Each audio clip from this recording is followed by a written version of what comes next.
All right, buckle up, everybody, because today we're diving headfirst into a world that's a little, well, unnerving, to be honest. Yeah, definitely a rabbit hole worth exploring. Right. You sent over that paper on the Atlas Network, and you're particularly interested in what they're up to in France. Exactly. Their influence there is subtle, but it's definitely growing. Okay, so let's trace that thread back to the source and see where it leads us. I have a feeling this is going to get interesting. And by interesting, I mean potentially terrifying. Well, terrifying might be a bit strong, but it's certainly eye-opening. The Atlas Network, you see, isn't just some French think tank or even just an American phenomenon. It's global, isn't it? This paper made it sound like they're everywhere. They are. We're talking over 580 partner organizations in 103 countries, all connected by this ideology of free market fundamentalism. And the amount of money involved, well, let's just say they're not hurting for resources. Yeah, the funding was what really jumped out at me. $28 million in 2023 alone, plus over $7.5 million in grants.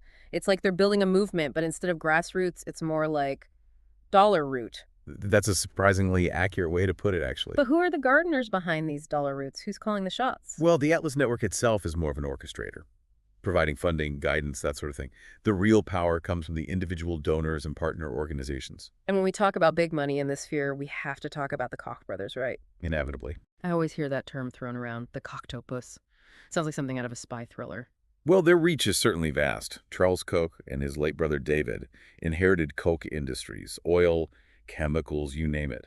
Their wealth is almost unfathomable. So they're using their fortune to bankroll this global network of think tanks and organizations, all promoting a very specific ideology. But it's not just about free markets, is it? I mean, at least in the U.S., there seems to be this strong social conservative bent to their agenda as well. You've hit on a crucial point. There's this seemingly contradictory alliance between libertarians who champion individual liberty and social conservatives who often favor government intervention, just in different areas of life. Yeah, it's a strange mix, isn't it? How do they reconcile those seemingly opposing views? Their common enemy, as they see it, is big government. For libertarians, it's about minimizing government interference in the economy. For social conservatives, it's about using the government to impose their moral values on society. A marriage of convenience, then. Exactly. And a very effective one at that. So is there a specific example of this libertarian conservative alliance in action, like a poster child for this unholy union? Oh, absolutely. One of the most prominent examples is the American Legislative Exchange Council, or LAC. They're a major player in the Atlas Network, and they've been incredibly effective at pushing model legislation that aligns with this very specific agenda, everything from climate change denial to restricting voting rights. So they're not just influencing the conversation, they're actively shaping laws. This is starting to feel less like a deep dive and more like we're uncovering some secret society.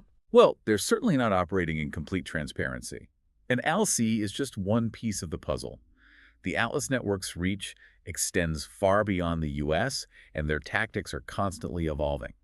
Okay, color me intrigued, but slightly terrified. So how do they operate internationally? I'm particularly curious about their presence in France. That's where things get really interesting. Okay, so we've established that the Atlas Network is this well-funded, globally connected machine, churning out policy papers and influencing political narratives. But how do they actually get people to, buy into their ideas? It's one thing to wine and dine politicians, but changing public opinion, that's a whole different ballgame. You're absolutely right. It's not just about influencing who holds office. It's about influencing the very air we breathe, the shared assumptions about what's possible, what's desirable, that kind of thing. Okay, that sounds a little ominous. How do they pull that off? Is it all about slick marketing campaigns and catchy slogans? It's far more subtle and insidious than that. Remember those terms echo chamber and Overton window from the paper you shared? Right, the echo chamber and the Overton window. They definitely sound like something out of like a political thriller or a dystopian novel. Well, in a way, they are. Imagine the echo chamber as this self-reinforcing system where the same ideas are constantly being amplified and validated. It creates the illusion of a broad consensus. So how do they build these echo chambers? Through a network of seemingly independent think tanks, media outlets, they even use astroturfing groups disguised as genuine grassroots movements. Hold on, astroturfing. Fair. That sounds really familiar, but I can't quite place it. Basically, it's about manufacturing the appearance of widespread support for an idea or a policy, even if that support is largely artificial. Can you give me an example? Sure.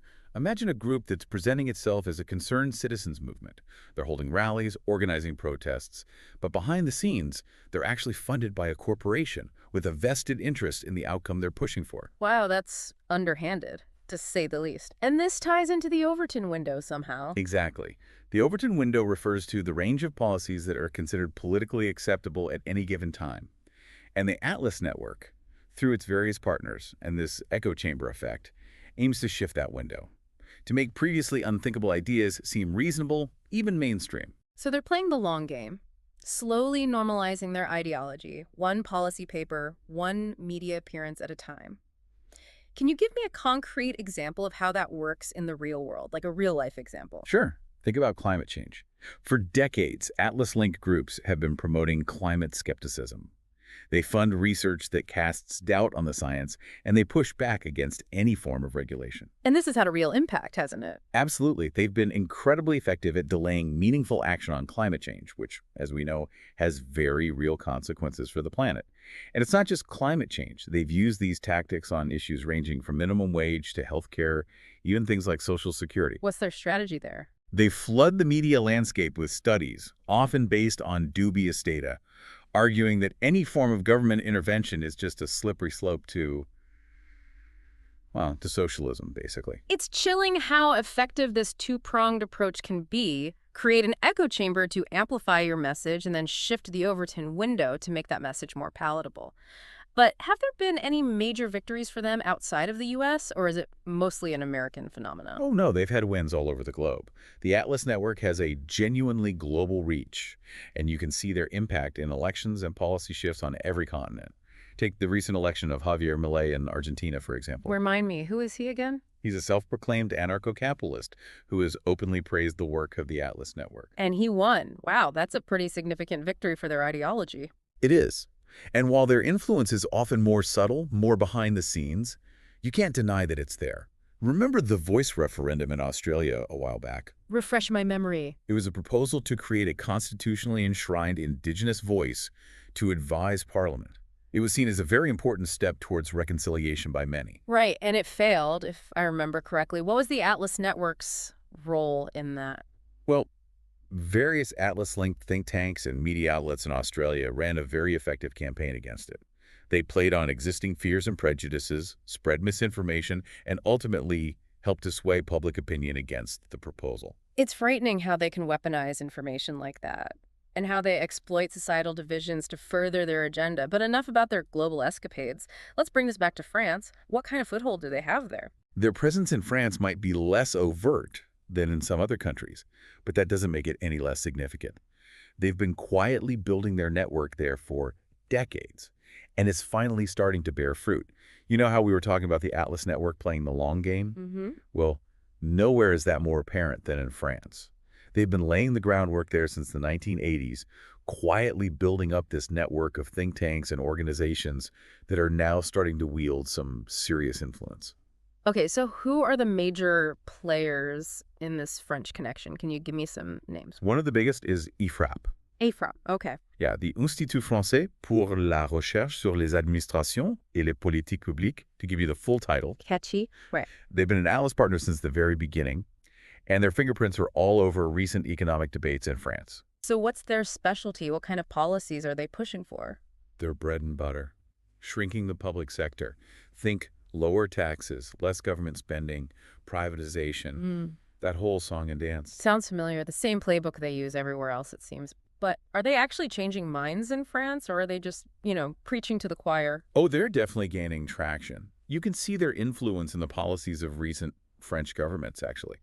Like, they've been really effective at shifting the conversation around taxation, for example. How so? Well, they constantly hammer away at this idea of social fraud, people taking advantage of welfare programs. Right. It's a way to turn public sentiment against these social safety nets, even though the actual cost of tax evasion by corporations and wealthy individuals is far, far greater. Classic divide and conquer, right. Make people suspicious of each other instead of questioning the system itself. It's clever, but so insidious. Exactly. And it's not just Ifrap.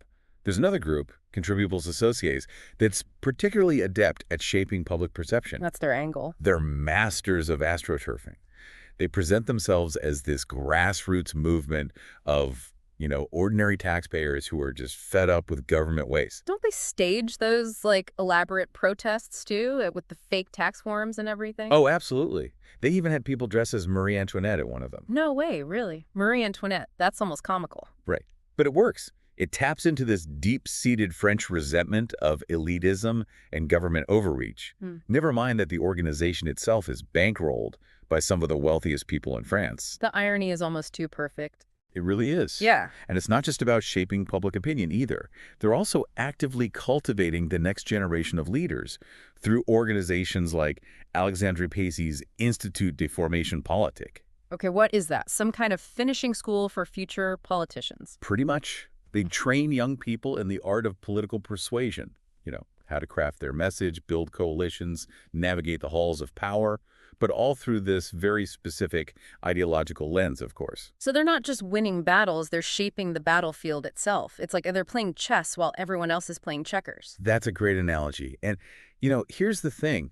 The Atlas Network is just one example of this phenomenon. There are countless other groups out there, funded by wealthy donors and corporations, working tirelessly to shape public policy and really mold our understanding of the world.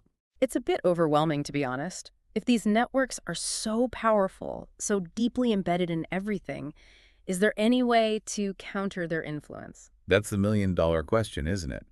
Awareness is a good first step. The more we understand their tactics, the better equipped we are to see through the smoke and mirrors. But it takes work. We have to be critical thinkers, to question the information we're being fed, and to actively seek out diverse perspectives. It's like we need to develop a kind of mental immune system, right? To protect ourselves from these insidious thought viruses. Exactly. Because the battle for our minds, that's already happening. Well, this deep dive has certainly been an eye-opener for me, I have to say. I'll never look at a think tank or a grassroots movement the same way again. That makes two of us. Well, thank you. I really appreciate you coming on and taking us down this rabbit hole. It's been illuminating, if a little unnerving. Anytime, I'm always happy to geek out about this stuff with someone who gets it. It's important to have these conversations.